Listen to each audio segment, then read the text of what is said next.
This video, like the previous one, is sponsored by 2K Games and Civilization 7. They handed me the Founder Pack, which you'll be seeing the features of throughout the video. What makes a Civ game a Civ game? Beyond the obvious answer of branding and intellectual property ownership, because frankly those are uninteresting answers, I want to dissect the idea of core mechanics and features, as well as the historic inclusion, removal, and iteration of features across games to try and get at what makes Civ. Some kind of formula. On an obvious level, the formula is already laid out for us in the term 4X. For clarity, 4X stands for Explore, Expand, Exploit, Exterminate, and in some sense those are core elements of Civ. But the thing is, with time, these games complexified. Diplomacy is absent from the X's if we're just talking broad concepts. I'm sure an argument can be made that many smaller things like culture and religion fall under expand or exploit in some fashion, a general developing of one's civilization, but I'd say overall the model is insufficient. Exterminate has already been challenged pretty handedly in that Civ has non-extermination / total conquest based victories and has since the beginning. I know exterminate isn't implying that's how you win, but it's notable that warfare is considered a key element enough to be mentioned, but science and tech trees are not. If a Civ game lacked a tech tree, and no, I don't mean in the Beyond Earth way, that would be a colossal departure. We all have a personal sense of what needs to be in a game for it to be a proper sequel in a series, but I'm curious as to if Civilization as a franchise has ever positioned itself so sequentially. To be blunt, the iterations between entries aren't so minor and sometimes not so gradual as to be just improvements with each iteration. With that all said, let's get into how Civ 7 falls into, reshapes, or departs from the series, and perhaps manage to actually define the Civ formula along the way. The previous video was all about the newness of Civ 7, so I won't overindulge here in explaining that again, but I do need to set down the fact that Civilization 7 was not just Civ 6 on a new engine with better graphics and some gameplay enhancements. Civ games do not work that way. They never have. Several games in the series have bespoke features, have added to the canon of what Civ games can be. The social policy tree of Civ 5 hasn't come back. The health system of Civ 4 has not returned. The district system of Civ 6 is not in Civ 7. Some of these features have a clear replacement, sometimes closer to an evolution, other times more like a full reinvention. Others simply vanished. Civilization as a series is anything but static. But if you only ever played 6 before this, that might shock you. Maybe you understood these games as sequentially evolving, progressively getting better in some objective sense, that the newest would be the best or have more features. This is a partial truth, but it's made complicated by the way that features don't just come in and stick, they go away. The phrase one step forward, 2 steps back comes to mind here, but it's ultimately incorrect to apply that here, where there's a lot of lateral replacements and things that simply can't be cast as upgrades, and where not every omission is a loss for the series. I've thought of like 5 different ways to get at this question of what makes Civ, ranging from tedious lists to asking people what they consider core to Civ, to playing at least Civ 3, 4, 5, Beyond Earth, 6, and now 7 to look for said core myself, and it's hard to distill. In the end, I've got a subjective collection of things that it would be hard to imagine a Civ not having. For example, I can't imagine a Civ without resources. I can't imagine a Civ without a timeline-based tech tree. I can't imagine a Civ without warfare, without culture, without yields. I can't imagine a Civ without history as a setting. But I can imagine that. It would obviously have to be a spin-off, but of course the general mechanics, the functional side of the game, can apply to ahistorical settings. It's been done. Does that say something about Civ as a game? Beyond that, there was a time when people couldn't imagine a Civ without square tiles, without doom stacks of troops, a massive army on a single square. Both features changed at once with Civ 5 and the hex grid system and the complexity it added, and the single unit spacing and the tactical element it added. Those would be unthinkable to remove now. Commanders in 7 iterate a bit, but it's not a pure return to doom stacks. Some people felt like they could never move past Civ 4 once Civ 5 did that, even after it became its final feature-complete version. To those people, the Civ formula requires square tiles and stacks, as it always had. But let's get back to 7. One could argue several things are missing from 7. If we look at the whole of Civ history since 3, there are a host of mechanics that have come and gone, some more long-standing than others.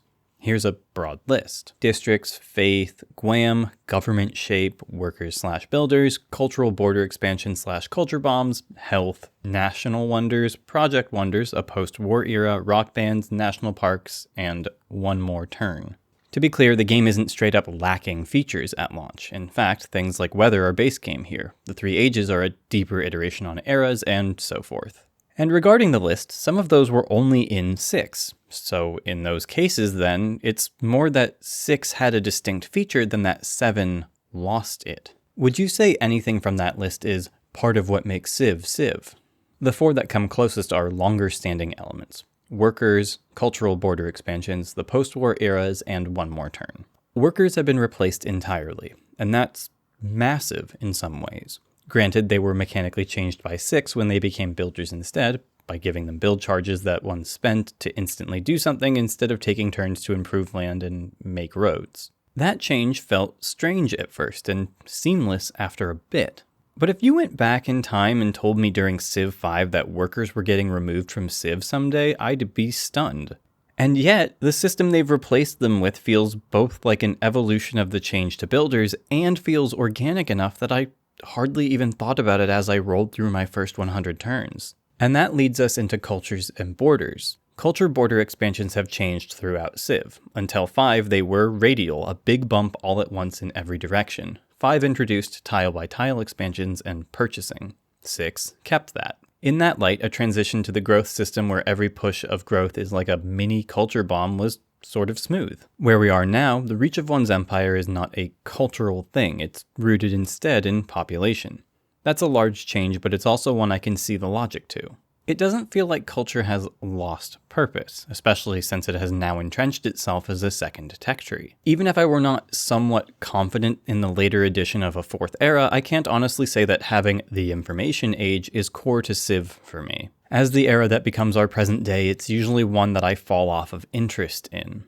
That's perhaps the double-edged sword of baiting me in with history gameplay, is that when history gives way to the over-familiar, I sorta tune out. I'm sure historians who can only imagine looking back as far as 50 years ago are livid about this change. Yes, they do exist, they're called political science majors. And as for one more turn, it is, on one level, more a symbolic gesture than it is an impactful one, but on another, as mentioned in the last video, the game can feel abrupt in its conclusion. One more turn wouldn't actually solve this, but I can wholly see why people would miss it. Many others on the list are easy to ignore or have been substituted in such a way as to show they weren't crucial, at least not in the form they once took.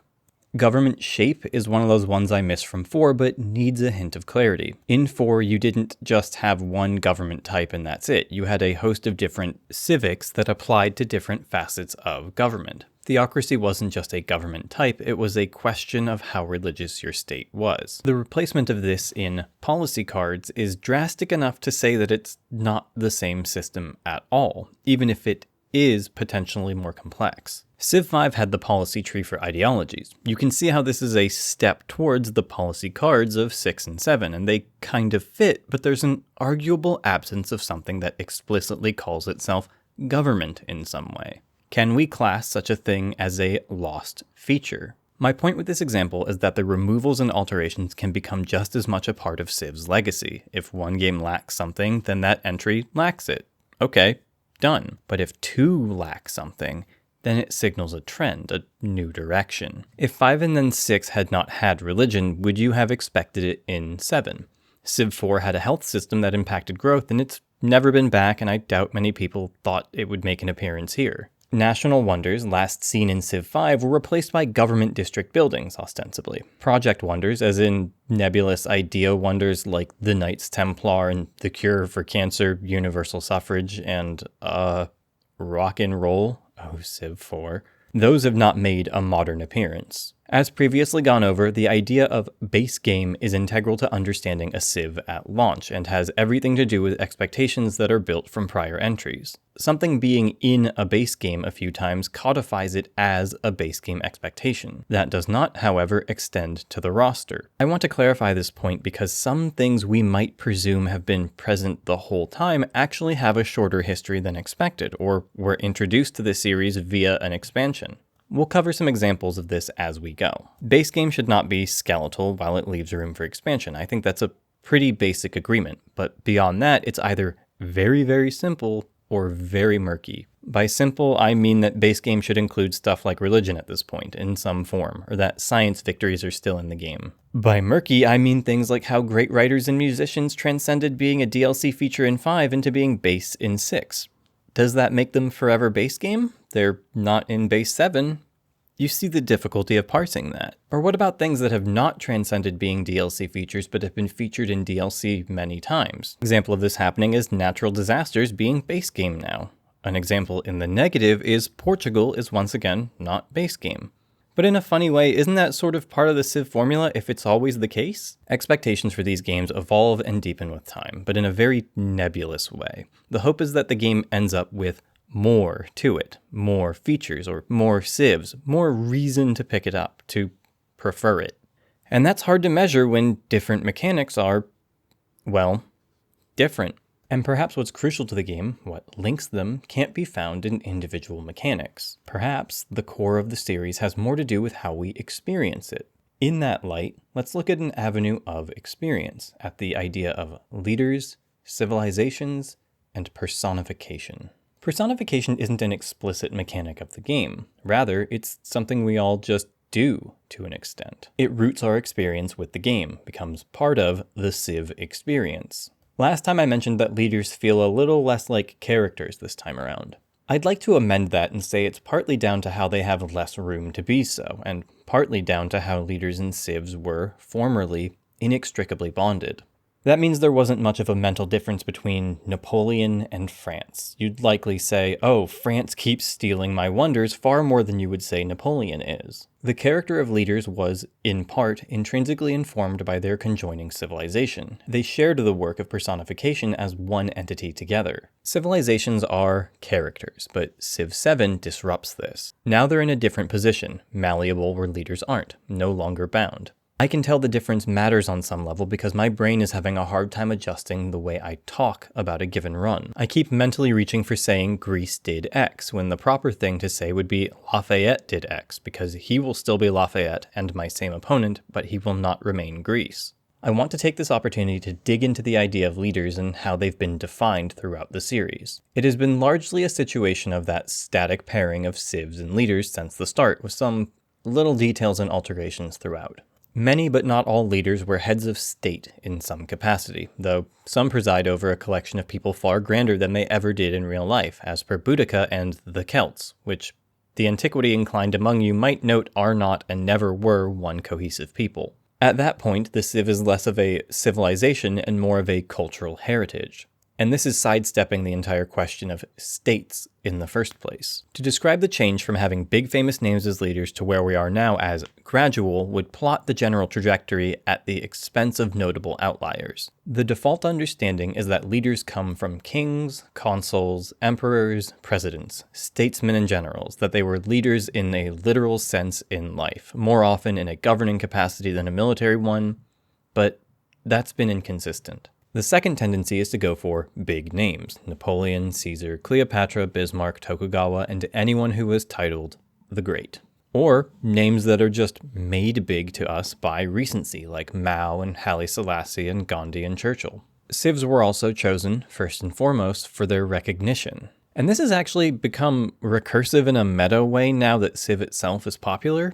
We expect Gandhi because he's now a Civ staple, not just for being famous, but for, say, Boudica, it's possible that some people knew about her existence in history all thanks to Civ 4 and 5. That makes her a popular choice for a Celt leader in any future iterations. It is at this point entirely possible that the public's general interest in Theodora is partially fueled by her presence in Civilization 5 and 6. Isn't that fascinating? If they went with popular leaders only, at this point it would be not just stagnant, but circular. But 6 already showed us that they wanted to uplift obscure figures. This'll upset Rome heads, but Trajan isn't like one of the big ones normies talk about. I bet you that interest in Trajan went up with his inclusion. This presents a deceptive, gradual change. Civ 6 had Catherine de' Medici, a comparatively obscure woman who was only regent as the leader for France. Her inclusion opened us up to potentially having people who never led a nation, like Lafayette as the French 7 rep. That's a logical trajectory. But to presume that course would ignore that as far back as Civ 3, Joan of Arc was France's leader. And in acknowledging Jeanne, we in turn dispel the logic of critique for figures like Tubman at the least. But to argue that is to presume that there has to be some kind of precedent for Civ to do anything at all, when we know that's not the case aside from historicity, which, frankly, isn't something they've historically stuck to. Civ 2 had Amaterasu, a literal goddess, as a Japanese leader. Gilgamesh isn't like a real guy we know existed for a fact, and that was as recent as an inclusion as Civ 6. That's not a call-out of their historical knowledge. It's to say that sometimes the basis for this game is the idea of history as setting more than hard fact. A balance of popular preconceptions and familiarity with exploratory and sometimes educative choices. And that's a useful and malleable approach if your goal is to create a sandbox of history. Speaking of, perhaps a key to the formula is less what's in Civ and more the shape of it all. Maybe the sandbox is the core element. Let's explore that alongside the idea of narrative. Now, I don't know for a fact that people play the way I do, imagining the history of the world they're playing as it's playing out. I'm sure for some people it's a board game with a history theme and that's the end. But given that there was an initial upset over things like ungrounded leaders and civ switching, I'm willing to bet that the idea of a cohesive historical narrative is important to people. That immersion is a thing in some capacity. Fundamentally, Civ is always somewhere between a board game and a sandbox, depending on perspective. For me, and I imagine a fair few people, the promise of Civ is a sandbox, and sandboxes are defined by their boundaries. Otherwise, we'd just have a pile of sand. Okay, so that begs the question. What kind of sandbox is Civ 7? Is it the tried and true wooden planks with sand in the middle? Is it a blue plastic one? Or is it that oddly alluring green turtle one that you got for your birthday one year? The last birthday when your family was whole. That lost its luster when you realized your dad was not around anymore and that you had to go visit him in an apartment complex across town that smelled like Salisbury steak, TV dinners, and old people. And then one day you wake up and it's been 12 years since you've even thought about the turtle, and it's just been sitting there, somehow undisturbed by the passage of time, its little plastic divot eyes staring into the corner fence as they always have. As you never noticed, they always have. Penned in. Vacant. Filling with wasp nests behind the eyes. For a decade. Where was I?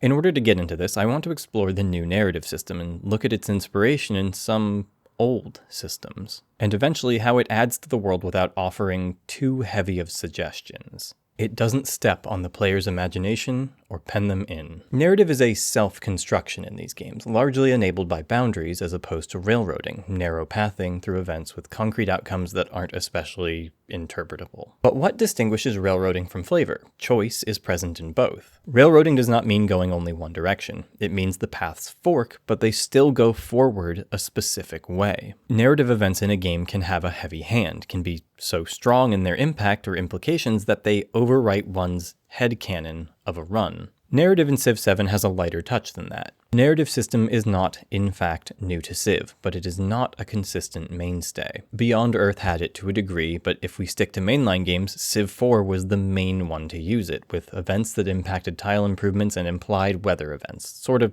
serving as what natural disasters became starting with 6. Back then there was less to it, of course. 7's iteration is more robust and reminiscent of an event chain, with some narratives tied to specific leaders or civilizations. The bonuses provided are big enough to want, and the objectives, as I've seen so far, are not so large that they force a narrowing of playstyle.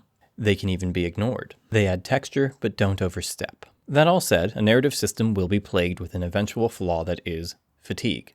Events get clicked through after enough exposure. The medium of strategy games, though enriched by the presence of event and narrative, also tends to be a place where, by virtue of replayability, said narrative events get washed out a bit.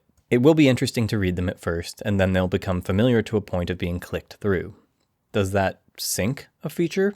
Not at all, but it's worth noting. It has potential to enrich mods and scenarios and is a draw towards trying new leaders and civs. Narrative is part of immersion, whether we make it up in our own minds or it's given to us as flavor.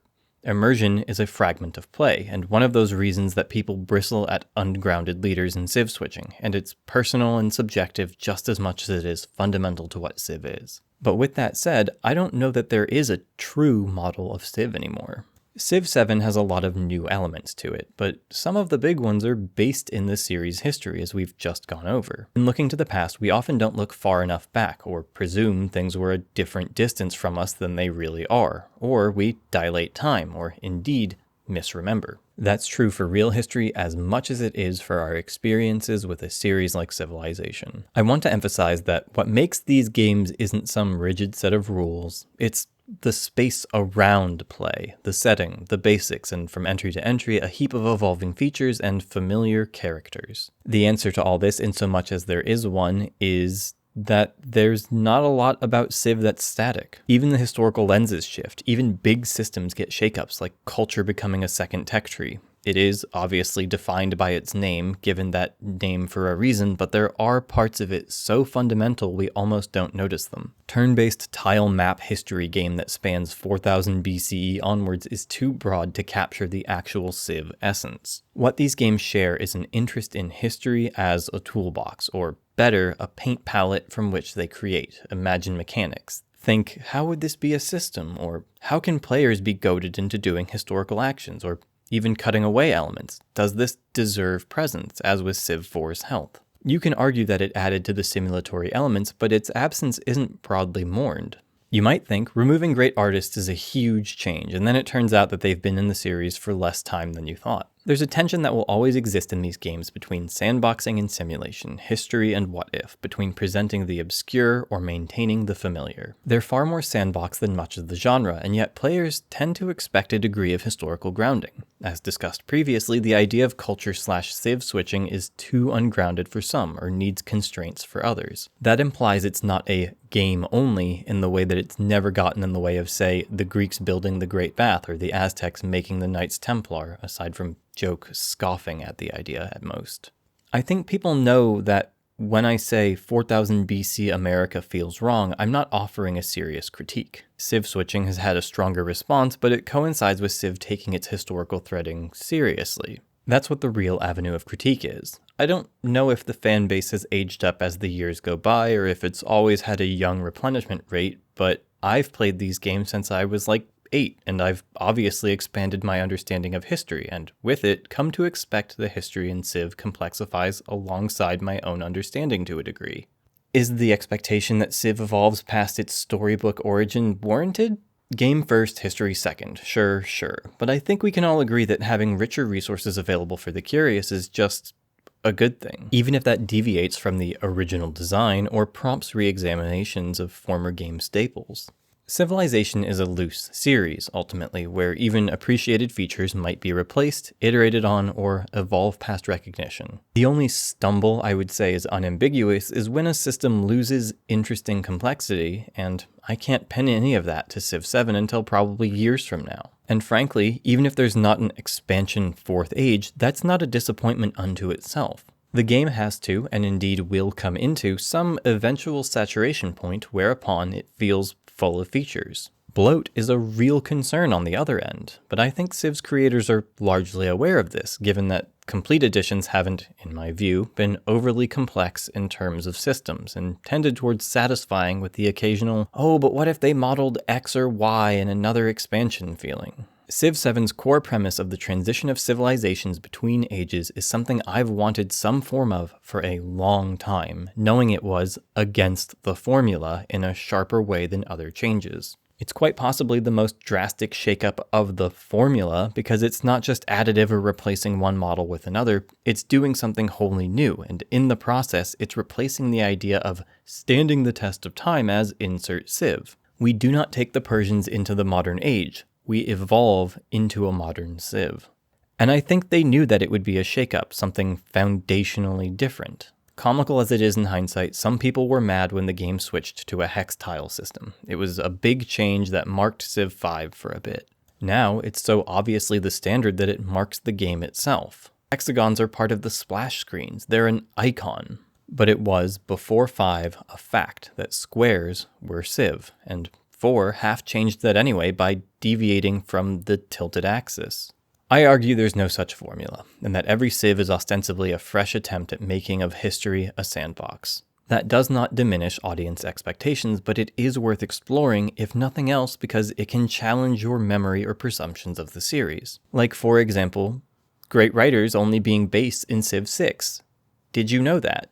I mentioned it in passing at the start. Did you play Civ 5 when it came out and you still forgot they were an expansion feature like I did? Civ 5 was decried, as I've noted more than once, for the changes it made. Hexes being hated is funny to remember in hindsight, but that wasn't all Civ 5 changed. It did also legitimately backpedal on religion. It removed a feature people expected. Health, by contrast, did not get the same response, but that's possibly because we now have the hindsight that religion is core, and that it was added to 5 after launch, whereas health has become a one-off. Narrative was a one-off too, also from 4, but is now base game in 7.